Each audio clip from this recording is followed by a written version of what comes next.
Salut à tous, c'est Nico, bienvenue dans Un micro dans la ville, le podcast qui vous ouvre les yeux sur le handicap visuel.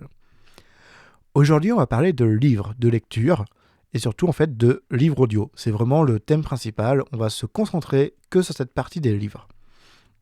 Alors, on va essayer de voir est-ce que c'est de la vraie lecture, en tout cas ça sera mon point de vue, est-ce que c'est de la vraie lecture ou de la fausse lecture, parce qu'apparemment on peut ne pas lire un livre audio. Voilà, ça c'est des avis de personnes, je pense, qui ne consomment pas ce genre de médias. On va aussi expliquer ce que c'est ce livre audio, où est-ce qu'on peut se les procurer, comment on peut y avoir accès, et un peu mon avis sur les différents formats de livre audio. Ok, déjà commençons par c'est quoi un livre audio ? Un livre audio, c'est un livre qui est lu par une personne. Vraiment parce que, alors je dis personne, parce qu'aujourd'hui on a des gros acteurs qui veulent passer sur de l'intelligence artificielle, enfin de la synthèse vocale animée par une IA pour lire les livres, parce que ça coûterait beaucoup moins cher. Moi, je reste persuadé que c'est une personne. Une personne, ça peut très bien être un bénévole, ça peut être aussi un narrateur professionnel, un acteur qui souvent sont des acteurs de doublage ou des acteurs de théâtre, qui sont vraiment là, ils savent donner leur voix, ils savent comment se poser leur voix et comment transmettre des émotions. Voilà. Ensuite, j'ai envie de dire, où est-ce qu'on trouve ces livres audio et surtout la particularité d'un point de vue légal du fait d'être déficient visuel. Il faut savoir qu'il y a une loi, alors je ne sais plus laquelle, qui dit en gros dans sa substance, toute personne empêchée de lire, donc les personnes déficientes visuelles, les personnes déficientes intellectuelles qui n'ont pas accès à la lecture, doivent avoir un accès gratuit à la lecture. Donc sous un format différent, donc souvent l'audio. L'audio permet vraiment de se faire lire ce livre. Et du coup, la loi dit ça. Par contre, la loi dit ça, mais depuis un certain temps. Le problème des lois, pour moi, c'est que des fois, elles ne sont pas le reflet de la réalité, de ce qui se passe en ce moment, du présent, en fait. Et donc, du coup, très bien, je peux avoir accès aux livres gratuitement. Alors, par contre, c'est bien défini. C'est pas n'importe où. Je vais pas aller voir Leclerc disant Hey Leclerc, je suis aveugle, donc tes livres audio au format CD, tu me files gratos. Non, c'est pas ça qu'elle dit réellement. C'est qu'il y a des organismes bien définis qui ont le droit de faire lire ces livres par des personnes et de les diffuser gratuitement à toute personne qui justifie de cet état d'être empêché de lire. Voilà, donc c'est quand même assez encadré. Et si je prends les personnes déficientes visuelles, il y a la bibliothèque sonore en France, il y a l'EVH via la médiathèque EOL qui permet d'avoir accès à ces livres audio. Mais ils font pas que ça aussi. Alors la bibliothèque sonore, je crois qu'elle fait que du livre audio, mais il y a aussi pour la VH avec EOL, il y a des livres en braille, des livres au format numérique, des livres en braille numérique. Donc vraiment, il y a différents formats. Et aujourd'hui, on se concentre que sur l'audio, je vous ai dit. Donc on va pas s'embêter à aller voir tous les autres types de livres, tous les autres types de formats, et où est-ce qu'on peut s'y procurer. Donc du coup, ce livre audio, quand on passe par la VH ou la bibliothèque sonore, on a des donneurs de voix, qui sont souvent des bénévoles, qui vont donner du temps pour lire un livre audio. Il faut savoir qu'un livre audio, en fonction de la taille du livre de base, ça peut être très très long. Je vais donner un exemple qui parle qui peut parler à beaucoup de personnes. Je vais prendre l'exemple de Harry Potter. Harry Potter, pas en format poche, mais en format, je crois qu'on appelle ça broché. Dans ma tête, dans mes souvenirs, le premier tome faisait autour des 180 pages. Le deuxième, je crois qu'il en faisait 200. Donc eux, c'est des tomes assez petits. Et dans mon souvenir, le tome 5 faisait à peu près un peu plus de 1000 pages. Alors, je crois que c'était 1040, quelque chose comme ça. C'était un des plus longs avec le tome 7. Alors, si je vous donne en termes de livres audio que j'ai moi sur Audible, qui est un autre endroit où se fournir de livres audio, sur Audible, le tome 1, tome 2, c'est autour des 8 heures à peu près. Le tome 5, c'est plus de 30 heures. Donc déjà, vous voyez que en termes de temps, quand c'est un bénévole qui donne ce temps-là, c'est quand même beaucoup de temps à donner. 30 heures de lecture, c'est très très long. Alors bien sûr, ils font pas ça d'une traite. Bien sûr, c'est sur plusieurs journées, mais du coup, ça veut dire que sur ces plusieurs journées, c'est beaucoup de temps de lecture, c'est beaucoup de pauses, c'est beaucoup de reprises de souffle, et vraiment, c'est pas évident. En plus de cela, alors vous allez voir, je suis pas contre tous ces bénévoles, ce que je dis, je suis absolument pas contre. Moi, je suis très heureux qu'ils il y ait ces personnes qui donnent du temps. Mais aujourd'hui, on a un accès au livre audio qui est vraiment différent d'il y a 20 ans. Et quand je dis vraiment différent, il y a des vrais acteurs dans ce marché, et donc du coup c'est vraiment intéressant. Je pense que effectivement, aujourd'hui, il y a presque plus de raisons, à part pour les personnes qui sont empêchées de lire et qui en plus ont du mal avec les nouvelles technologies. Voilà, vraiment. Et encore, je vais vous expliquer pourquoi. Quand on prend un abonnement chez Audible, qui est pour moi ça reste le leader sur le monde de l'accès aux livres audio. Alors, Audible, c'est un livre par mois pour 9,95, je crois, quelque chose comme ça. Et ils ont un abonnement aussi à 17 € que j'ai, qui est à 2 livres par mois. Et après, alors sans faire de pub, je suis pas du tout sponsor Audible, hein, mais sans faire de pub, si on veut, si vous voulez prendre l'abonnement de 1 livre par mois, vous pouvez aussi prendre un truc où vous payez une fois les 120 € et vous avez vos 12 crédits. Donc vous pouvez acheter vos 12 livres d'un coup. On n'est pas obligé d'attendre toute l'année, un livre par mois. Donc ça, c'est quand même plutôt bien dans leur offre tarifaire. Je trouve qu'ils sont assez cohérents. C'est plutôt pratique. Ça dépend comment vous consommez vos livres audio ou vos livres en général. Et en fait, Audible, principalement, ce sont pour la majorité des livres, des narrateurs professionnels, c'est-à-dire qu'ils sont payés pour ça. Et quelquefois, sur Audible, on peut avoir aussi que sur certains livres, ça va être l'auteur du livre qui va lire son livre. Ça, je suis pas très friand parce que les auteurs, ils sont pas narrateurs en fait, ils sont pas acteurs. Eux, leur boulot, c'est d'écrire, c'est pas de lire. Et c'est vraiment une différence dans l'appréciation de l'œuvre en général. Moi, ce que j'aime beaucoup dans les narrateurs professionnels, c'est qu'ils nous emmènent avec eux, vraiment. Je vais prendre un exemple. Je vais comparer deux choses. J'ai toujours un peu rechigné J'adore Le Seigneur des Anneaux en film. Je les ai adorés depuis... quand j'étais plus jeune, pas trop, mais j'ai découvert vers mes 20 ans. Aujourd'hui, j'en ai 35. Enfin, 34, 35, c'est à la fin d'année. Mais au final, j'ai adoré les films. Et puis à un moment donné, je me suis dit, ouais, mais en fait, j'ai envie de les lire. Sauf que, quand je voyais encore, ils sont souvent au format poche. Format poche, pour moi, c'était juste illisible, mais avec une loupe et tout, c'était pas agréable en fait. Je sautais des lignes, j'arrivais pas à lire correctement parce que ma vue était quand même déjà assez pourrie. Donc format poche, c'était pas pour moi.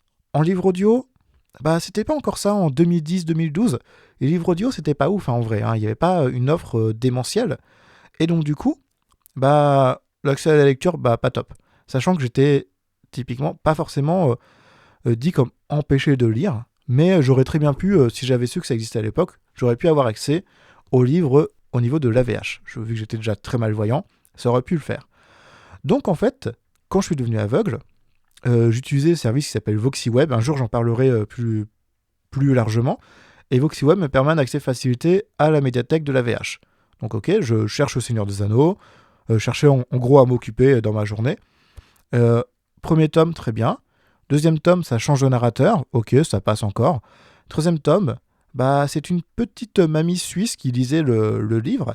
Et je vais pas tomber dans le cliché de les Suisses parlent pas vite. Mais en soi, parce que j'en connais et certains parlent très très vite.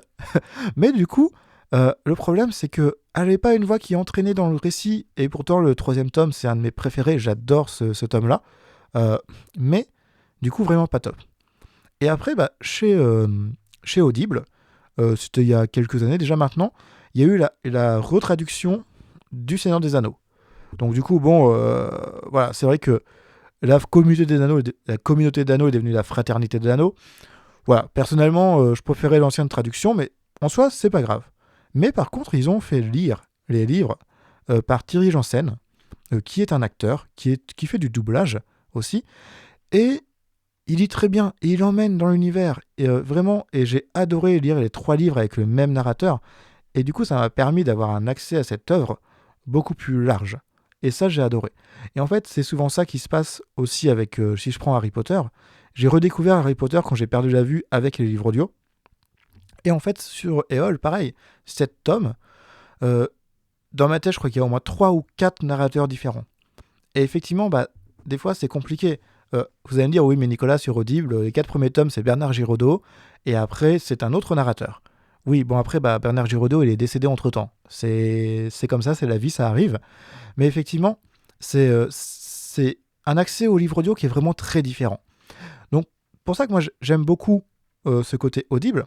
Et ce que j'aime pas non plus, ce que ça implique, cette loi de tu es aveugle ou tu es empêché de lire, tu as le droit d'accéder aux livres gratuitement, c'est que ça génère quelque chose que je déteste dans le monde du handicap, en général, hein, vraiment. C'est je suis handicapé donc ça doit être gratuit. Bah, je suis désolé. Un livre, aujourd'hui, on a moyen d'y accéder en audio, de qualité. En plus, de plus en plus, on a quand même des livres qui sortent en audio le même jour que la sortie papier pour certains éditeurs. Ils ont compris qu'il y avait un vrai marché. Et en fait, si on part chez Audible, on dit oui, mais Nicolas, tu peux pas dire ça. Il y a des personnes âgées qui, pour eux, il faut que ça soit un format CD, qu'on mette ça dans un Victor Reader qui permet de lire les livres audio, et parce que sinon c'est trop compliqué. Bon, aujourd'hui on a Audible, qui permet quand même d'avoir Audible, enfin ton livre audio, sur une enceinte Amazon. L'enceinte Amazon, une petite Echo Dot, ou une Echo... j'ai perdu, ils ont encore plus petite qu'une Echo Dot. C'est en période de Black Friday sur Amazon, et ça clairement j'ai pas de race à acheter des produits Amazon en Black Friday parce que c'est Amazon qui met ses tarifs. Ça peut être 25 euros. 25 euros pour l'achat. On peut avoir un aidant dans la famille qui va la configurer, qui va lui configurer son compte Audible. Et en fait, de toute façon, ce qui est plutôt pratique, c'est que Audible, la personne dit, voilà, tu as 2 crédits audio, tu veux t'acheter quoi ? Je regarde sur l'application, ok, il y a ça, hop, on ajoute. Et moi, je dis juste, Alexa, lis la Fraternité de l'Anneau. Et hop, Alexa, elle commence à lire la Fraternité de l'Anneau avec mon compte Audible. Et ça, c'est génial, en fait. C'est vraiment génial. Et du coup, on peut accéder très simplement à son livre audio. Sachant que, faut savoir que, il y en a qui vont dire, oui, mais si je veux l'écouter dans des écouteurs. Oui, écoute, un Victor Reader, c'est tellement gros qu'on n'écoute pas sur des écouteurs. Voilà, c'est quelque chose qu'on laisse poser. Et ça peut être transportable, mais on évite de bouger un CD qui tourne pendant qu'on écoute. Voilà. Mais, du coup, en soi, il n'y a pas forcément d'excuse de se dire, oui, mais en fait, c'est trop compliqué. Non, si on arrive à aller appeler des gens pour commander son CD, le recevoir, tout ça, en vrai, ça peut être assez simple d'utiliser Audible. Surtout que, alors je parle beaucoup d'Audible parce que je suis vraiment un utilisateur et je suis très friand des livres audio maintenant. Clairement, il y a des évolutions, ils essayent. L'application sur iPhone n'est pas si accessible que ça, mais elle est utilisable. En tout cas, moi j'arrive à m'en servir, donc je me dis que si j'y arrive, d'autres personnes y arrivent. Ils ont amélioré cette partie catalogue. Maintenant, avant, il y a quelques années, on devait passer par le site internet pour acheter ces livres. Aujourd'hui, on peut les acheter sous base de crédit, donc il faut l'abonnement. On peut les acheter directement dans l'application. Donc ça, c'est chouette aussi. Donc on peut vraiment être assez autonome sur l'achat de nos livres. Et voilà, j'ai envie de dire, pas beaucoup de raisons de ne pas payer. Surtout qu'on parle d'un abonnement à moins de 10 euros par mois pour un livre. Donc voilà, ça peut être intéressant. Et là, par contre, ce que j'aime pas dans le livre audio, ce qui s'annonce, c'est qu'on a certains éditeurs qui disent « Ouais, mais le narrateur que je paye, en vrai, il me coûte peut-être trop cher. Donc, on va mettre des IA. On va mettre de la synthèse vocale. » Sauf que moi, si ça devient ça, la majorité des livres, mais j'arrêterai mes livres audio. Je retournerai peut-être chez mes petits bénévoles qui sont pas forcément très intéressants, mais je ne veux pas qu'une intelligence artificielle me parle, enfin qu'une synthèse vocale. J'ai mon lecteur d'écran pour ça, j'en veux pas. Donc clairement, ça, j'espère que ça va pas prendre ce pas-là. Après, il y a Spotify qui ont fait des partenariats avec des fournisseurs de livres audio. Mais ce que j'aime pas ces jeux, c'est que quand on est abonné, on a un certain nombre d'heures d'écoute par mois, et si on en veut plus, il faut payer. Et je me dis, oui, mais mon Harry Potter qui dure plus de 30 heures, j'ai droit à 10 heures par mois. Ah, ça veut dire qu'il va me falloir 3 mois et demi plus de 3 mois, du coup 4, pour pouvoir lire mon livre en entier.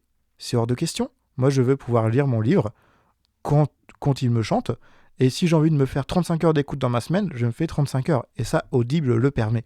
Ça, c'est très très important. Donc voilà. Donc là, j'ai fait un peu le tour de ce qui existe en termes de livres audio. Mon avis, vraiment, moi, je vous encourage à écouter un jour un livre audio de Audible. Souvent, quand on s'abonne, on a un crédit gratuit. On a un abonnement, on peut tester sur un livre. Prenez peut-être un livre que vous aimez, réécoutez-le, testez-le, et vous allez voir, parce que moi j'ai des personnes qui m'ont dit, mais les lecteurs de la VH, je peux pas, ça m'endort. Oui, effectivement, je comprends que ça puisse s'endormir les gens. Mais, j'ai envie de dire, testez Audible. Voilà, effectivement, c'est un coût à l'année, on va se dire, c'est 120 € à l'année. Mais en même temps, quand on est aveugle, même si on n'a que la hache, en vrai, il y a plein de choses qu'on n'a pas à payer. On ne paye pas d'assurance voiture dans l'année. On n'a pas de voiture. On ne paye pas d'essence. Tout ça. Donc forcément, ça peut être intéressant à utiliser ce genre d'outils. Donc clairement, je vous encourage à essayer, surtout si vous avez un smartphone. Audible, c'est dispo sur Android, sur iOS. C'est dispo, il y a des applications Windows. Quand j'avais testé, elle n'était pas top. Je crois que sur Mac, il n'y a pas d'appli. Mais en tout cas, voilà, il y a le site internet. Essayez. Voilà, moi, j'ai vraiment une préférence pour l'application, surtout que j'ai tendance à l'écouter un peu n'importe où, ça soit dans le bus, en faisant la cuisine, en faisant la vaisselle. Enfin, vraiment, j'emmène un peu partout mes livres audio. Et ça, j'adore ça. Donc voilà, j'espère que j'aurai fait un tour assez exhaustif en tout cas, moi, de ce que je pense de livres audio en France aujourd'hui. Bien sûr que Audible, ça appartient à Amazon et c'est encore une entreprise qui fait partie des GAFA. C'est sûr, c'est pas cool, mais malheureusement, on n'a pas forcément d'acteurs, en tout cas à ma connaissance, où ça soit facile d'accès, où il y a un contenu quand même très intéressant. Il y a de plus en plus de livres audio. Pareil, si vous voulez vous améliorer dans une langue, sur Audible, vous avez plein de livres en anglais, vous avez des livres en allemand, vous avez des livres en italien, en espagnol. Vraiment, vous pouvez redécouvrir. Typiquement, j'ai repris les Harry Potter en anglais. Et en vrai, ça me permet d'écouter de l'anglais, d'habituer mon oreille. Et c'est plutôt intéressant. Voilà. Donc peut-être, quand vous apprenez une langue, prenez des livres pour enfants dans la langue que vous voulez apprendre. Ça permet un vocabulaire très simple, mais ça permet d'entraîner son oreille aussi à l'écoute de cette langue. Donc ça, je trouve ça vraiment très très bien. Donc j'espère que l'épisode vous a plu. C'est le moment un peu de vous dire de me noter 5 étoiles, ou 4, ou 3, ou 2, ou 1, faites comme vous voulez, mais plus vous mettez des bonnes étoiles, mieux ça va m'aider. Je suis dispo sur Spotify, sur Amazon Music, sur Deezer, sur Apple Podcast, sur Podcast Addict si vous voulez pas être sur des plateformes comme ça. Je suis dispo aussi sur YouTube, donc pour ceux qui préfèrent YouTube, cherchez Un Miro dans la vie et vous allez me trouver. Comme d'habitude, si vous avez envie de participer, de témoigner, moi le but c'est ça aussi, ce serait de vous fournir à vous DV ou accompagnants de DV, partagez un peu c'est quoi le quotidien, parce que je ne suis pas, je suis que Nicolas, je ne suis pas l'entièreté des personnes déficientes visuelles. C'est important de faire entendre votre voix, et si vous voulez que ça arrive, vous pouvez m'envoyer un email à nicolas@unmirodanslaville.fr et je ferai en sorte de vous répondre le plus rapidement possible. Donc n'hésitez pas, toutes les vies sont bonnes à découvrir, tout le monde peut vraiment participer, et que ce soit un épisode de 10 minutes, de 20 minutes, d'1 heure, on s'en fiche, voilà, ce qui compte c'est de partager votre expérience de personnes déficientes visuelles, votre vie, comment vous le vivez, et vraiment, aucun souci, tous les sujets peuvent être abordés. Donc je vous remercie de votre écoute, et je vous dis à bientôt dans Un Miro dans la ville.